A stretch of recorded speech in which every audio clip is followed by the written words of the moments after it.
True, no doubt on that. The thing about you comfortable? The thing about Nepal Tourism Board that I love is oileko motto. Okay, so the motto that we have right now is naturally Nepal. Once is not enough. You have to keep coming back and back and back and back to Nepal because we have so many destinations True. that people can always come back to. Like off air, we were talking about the mid levels, right? We were talking about the mid Mid-hills, levels. I know mid hills, bio. We have the mountains. We have so many different destinations that individually we can cater to. Again, one or two people groups or major groups as well.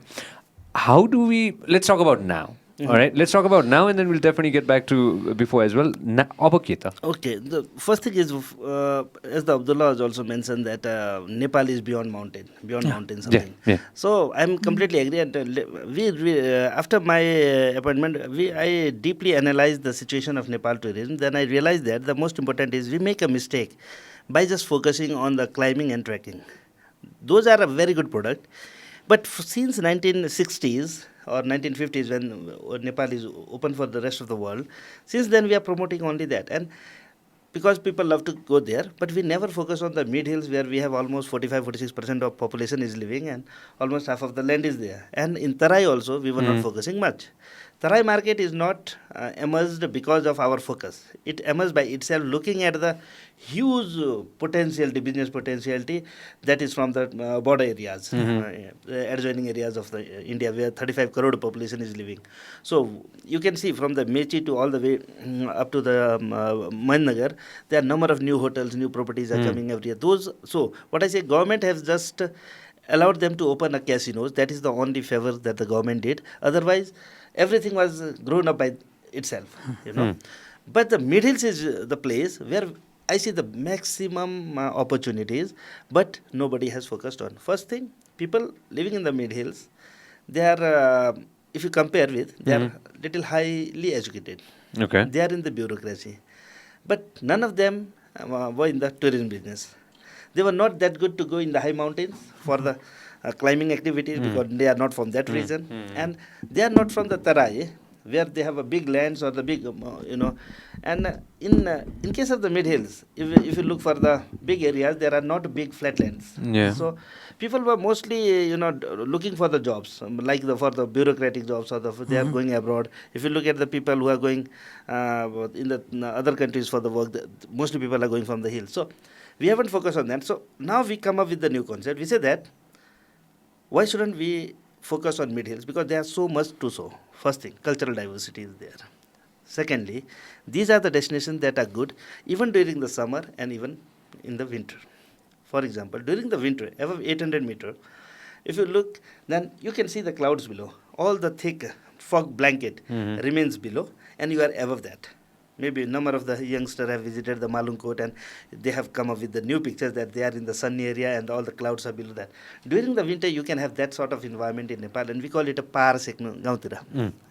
So Pahar Sekno means like during the winter, people just go out and they are sitting in sun.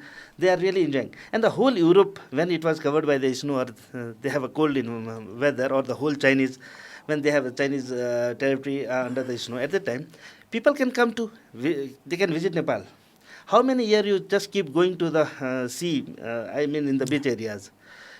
You sometimes, if you like, you can do a hiking in the mid hills, you can keep yourself healthy, and at the same time you can enjoy the sun. It is what in the winter and in the summer. And not only that, the European, but the whole India market, the whole Indo-Gangetic plain, even in the Tarai of Nepal, you can see the thick blanket of fog. So that whole population who are under that fog, for them they are looking for the destination, and Nepal can be the one where we have a 800 plus kilometers extension of this Himalayas ranges. So the mid hills ranges. So this is one market that we need to show. Another is just a thought, just adding on to what you just said. This market is catered towards the Indian tourists and the Chinese tourists, and also the European, if we properly. So first, let's focus only on the India because it's nearby and we can easily convince them for this. And if we properly manage and if the infrastructure properly developed, then we can focus on the European market and can go and do a marketing in a destination where they can go and do even during the winter they can do a hiking. they can cycling, they can participate in the number of adventure activities. At the same time, they can enjoy the sun, because mostly people who are traveling during the winter from the European countries to the equatorial areas are mostly for the sun.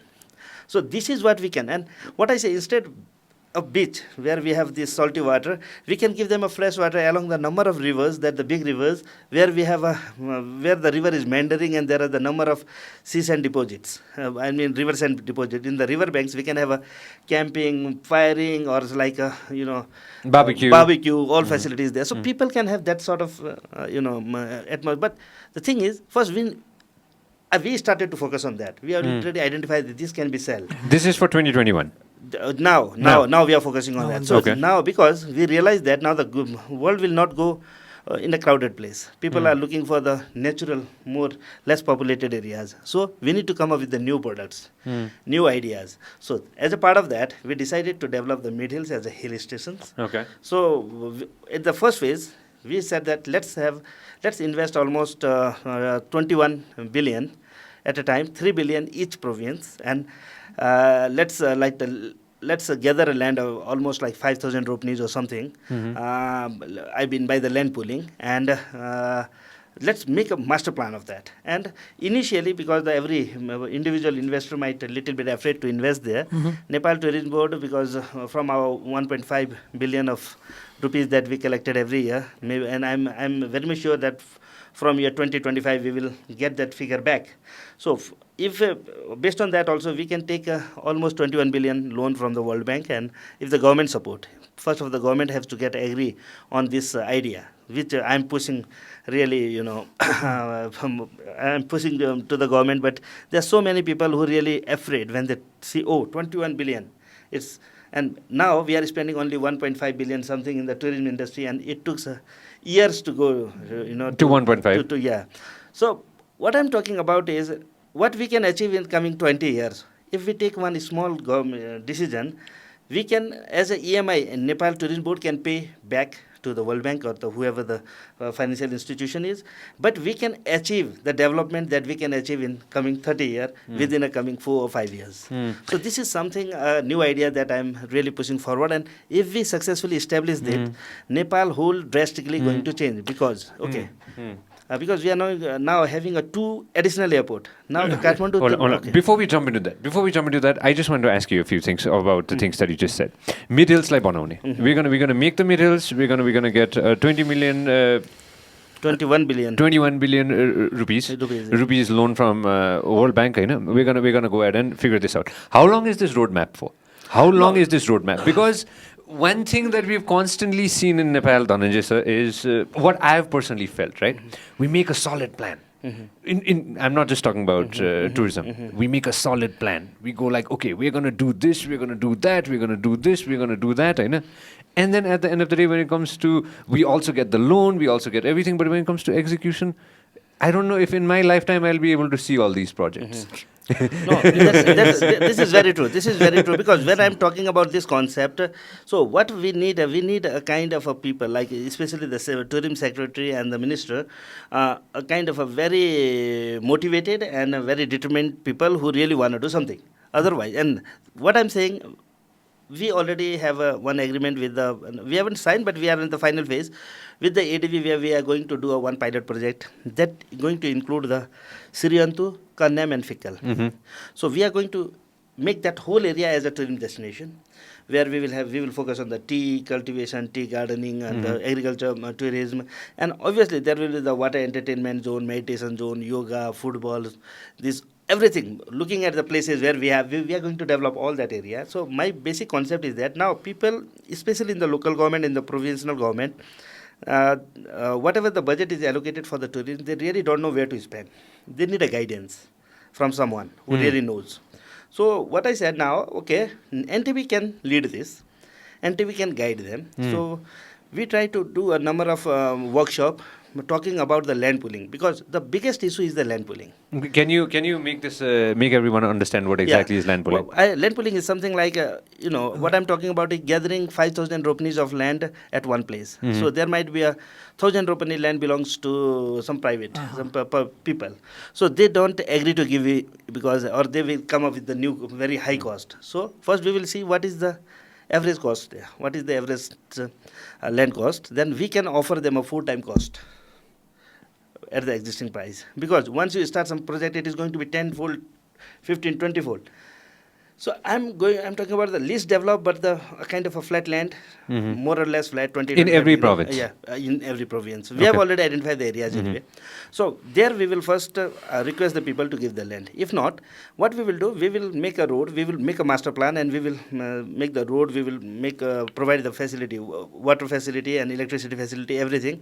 Then whatever the land was used for that purpose, we will reduce in the ratio, in the proportion from the each individual land, and they will have their own plots there as well. But we cannot assure them that they are going to get the same plot that they used to have before the planning. So they can have anywhere. Okay. So this is how, once we have all, then Nepal Tourism Board is going to build somewhere. They might use the 100, 200, 300 rupees of land, and will initially start accommodation for 200, 300 people. We come up with the good infrastructure, and then whatever the land left, we will have in a master plan, everything is there. Like somewhere, if I have a big swimming pool, then anyone can come and build that. The private sector, they can collect the money for themselves, by themselves. Okay, it's a collecting tool, let's say. No, okay, the government going to give the land on lease for 50 years, 30 years. Now with the government policy, it is 50, but cabinet can decide up to the longer period as well. Then we can come up with, the government can come up with the policy, no taxes for 5 years or 10 years. Then okay, no taxes, let's invest. It is a big opportunity, people will come for that. Is it recreation only? No, that there should be a yoga, meditation, wellness, casinos, 5-star hotels. So it is come to something like a kind of like a tourism city. Tourism city. But every province should have something different, so that people who had been to the one, they can go to the another one, can have a little different flavor next time. And this is going to promote not only once we develop this, then all the peripheral areas, all the agriculture activities they are going to promote. We are going to focus on the domestic products especially. So for this, I'm talking about a very big investment, and for that, India is the big market. And what I'm saying is, we will develop only those areas which are only at the distance of 1 or 2 hour, maximum of 2 hour drive distance from the border. So that people who is coming from the like from the India, who is driving for the 2 hours, if in Nepal also, if you drive in 2 hours, then in 4-5 hours he can reach to those places. So with the family, they can enjoy there. There will be facilities for the childrens, for the youngs, and for the old people as well. And we will connect it somewhere with the religious site also. For the older people who are there, they stay there, they can go to because we have also in the hills number of the different Devi Devtas that are related either with the Mahabharata or the Ramayana. So we can interlink them. So this is the overall concept. And so see, this is my dream. I already started to work on it. I have already went and I have identified the locations which are very good for that. I'm thinking about developing the Marco area, this Indra Sarovar area. It is the closest. In 1.5 hours you can reach there. Kathmandu people can go there. No, we are driving 6 hours to go to Pokhara from here. So if we start to focus this one, we can plan. Make a master plan for this area, because we don't have much houses there at present. So if we go in a plan, it is possible. If not, if it grow by itself, then it's become a hell. You cannot do anything.